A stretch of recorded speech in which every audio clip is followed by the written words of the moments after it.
पहलगाम ਦੇ ਵਿੱਚ ਹੋਈ ਅੱਤਵਾਦੀ ਘਟਨਾ ਤੋਂ ਬਾਅਦ ਬਣੇ ਮਾਹੌਲ ਦੇ ਕਾਰਨ ਜ਼ਿਲ੍ਹਾ ਗੁਰਦਾਸਪੁਰ ਦੇ ਸਰਹੱਦੀ ਖੇਤਰਾਂ ਦੇ ਵਿੱਚ ਰਹਿੰਦੇ ਲੋਕਾਂ ਨੂੰ ਜੰਗ ਦਾ ਡਰ ਸਤਾਉਣ ਲੱਗਿਆ ਹੈ। ਬੀਤੇ ਦਿਨ ਫੌਜ ਦੇ ਵੱਲੋਂ ਬਾਰਡਰ ਤੇ ਰਹਿੰਦੇ ਕਿਸਾਨਾਂ ਨੂੰ ਹਦਾਇਤ ਦਿੱਤੀ ਗਈ ਹੈ ਕਿ ਜਿਨ੍ਹਾਂ ਦੀ ਵੀ ਫੈਂਸਿੰਗ ਦੇ ਪਾਰ ਜ਼ਮੀਨ ਹੈ ਉਹ ਜਲਦੀ ਤੋਂ ਜਲਦੀ ਆਪਣੀ ਜ਼ਮੀਨ ਤੋਂ ਆਪਣੀ ਫਸਲ ਕੱਟ ਕੇ ਸਾਂਭ ਲੈਣ। ਹਾਲਾਂਕਿ ਇਹ ਹਦਾਇਤ ਤੋਂ ਬਾਅਦ ਸਰਹੱਦੀ ਇਲਾਕੇ ਦੇ ਪਿੰਡਾਂ ਦੇ ਲੋਕਾਂ ਦੇ ਵਿੱਚ ਸਹਿਮ ਦਾ ਮਾਹੌਲ ਬਣਿਆ ਹੋਇਆ ਹੈ ਅਤੇ ਗੁਰਦੁਆਰਿਆਂ ਦੇ ਵਿਖੇ ਅਨਾਉਂਸਮੈਂਟ ਹੋ ਰਹੀ ਹੈ ਕਿ ਰਾਤ ਦੇ ਵੇਲੇ ਪਹਿਰੇ ਦਿੱਤੇ ਜਾਣ ਅਤੇ ਕਿਸੇ ਵੀ ਸ਼ੱਕੀ ਵਿਅਕਤੀ ਦੀ ਸੂਚਨਾ ਤੁਰੰਤ ਪੁਲਿਸ ਤੋਂ ਅਤੇ BSF ਨੂੰ ਜਿਹੜੀ है साझी की जाए। कुछ दिन पहले पहलगाम में हुई आतंकवादी दुर्घटना के बाद भारत और पाकिस्तान में तनाव का माहौल है और इसका असर सरहद पे रहने वाले गांव के लोगों में भी हुआ है। इस समय हम खड़े हैं भारत पाकिस्तान सरहद के लास्ट गांव है चौंतरा सलाच। तस्वीरें आपको दिखा रहे हैं, कटीली तारें नजर आ रही हैं। तारों के दूसरी तरफ BSF के जवान पहरा दे रहे हैं, भारतीय सीमा की और भारतीय लोगों की सुरक्षा कर रहे हैं। हालांकि एडवाइजरी जारी की गई है इसलिए वहां तक पहुंच नहीं सकते। हम आपको वो तस्वीरें नहीं दिखा सकते हैं, लेकिन 1 किलोमीटर की दूरी पर पाकिस्तान की सीमा शुरू हो जाएगी और वहां पे पाकिस्तानी फौज पहरा दे रही है, अपने देश की सुरक्षा कर रही है। गांव के लोग भी हमारे साथ मौजूद हैं, इनसे बात भी करते हैं। इन पे क्या असर हुआ है इस तनाव का? क्या नाम है आपका? सतबीर सिंह।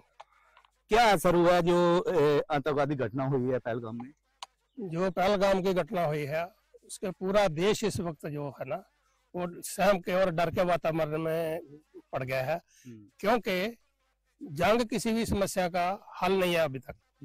जो पहलगाम में हुआ बहुत निंदनीय हुआ और हम सभी लोग जो मारे गए लोग हैं उनके लिए संवेदना प्रकट करते हैं और इसके लिए हम चाहते हैं कि जो हिंदुस्तान की सरकार है उसका फेलियर है ये, क्योंकि जब 370 धारा दौड़ी गई थी उस वक्त ये कहा गया था कि हमने वहां से आतंकवाद खत्म करना है, घुसपैठ खत्म करनी है, उधर से जो हथियार आते हैं उनको बंद करना है।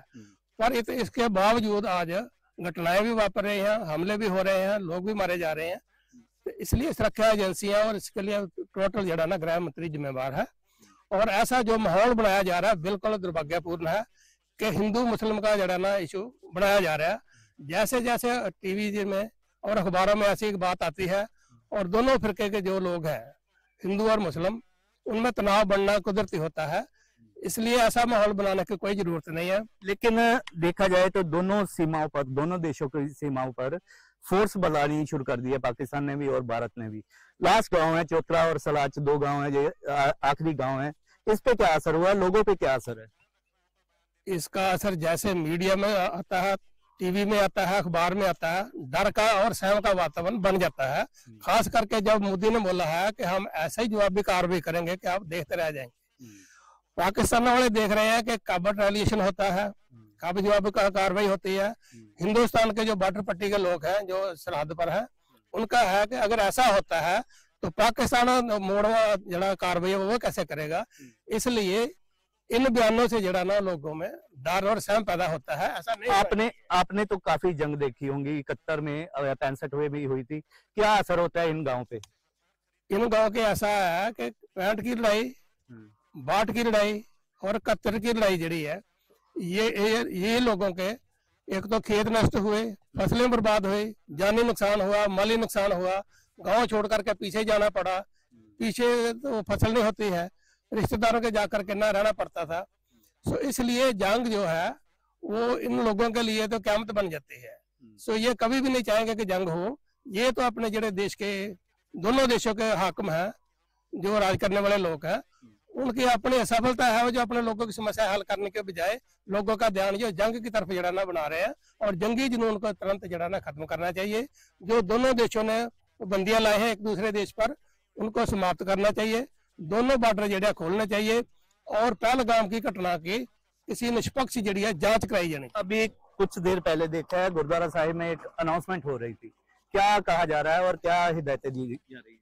वो तो देखिए बॉर्डर पट्टी पे BSF या फोर्स या लोग भी वो चिंतित है कि जैसे प्रधानमंत्री ने बोला है कि हम जवाबी कार्रवाई करेंगे, तो इसलिए जरूरी है कि ऐसी कोई दुर्भाग्यपूर्ण घटना ना वापरे।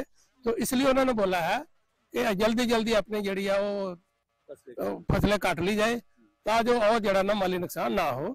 रात को अलर्ट भी दे रहे हैं लोग, वो तो कुदरती है।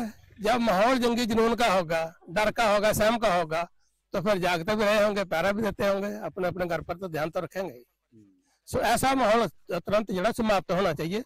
दोनों देशों की सरकारों को आपस में मिल बैठ करके मसला हल करना चाहिए। जंग किसी समस्या का हल नहीं है, पहले भी जंगें बहुत हो चुकी हैं, फिर भी समस्या ज्यों की त्यों है।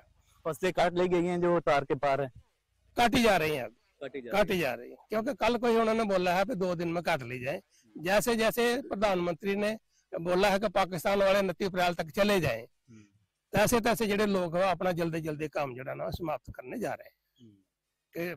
तो बिल्कुल जी, बॉर्डर इलाके के लोग तो कह रहे हैं कि जंग किसी भी मसले का हल नहीं है, जंग नहीं होनी चाहिए क्योंकि दोनों पक्षों का नुकसान होता है जंग में। गुरदासपुर से कैमरामैन योगेंद्र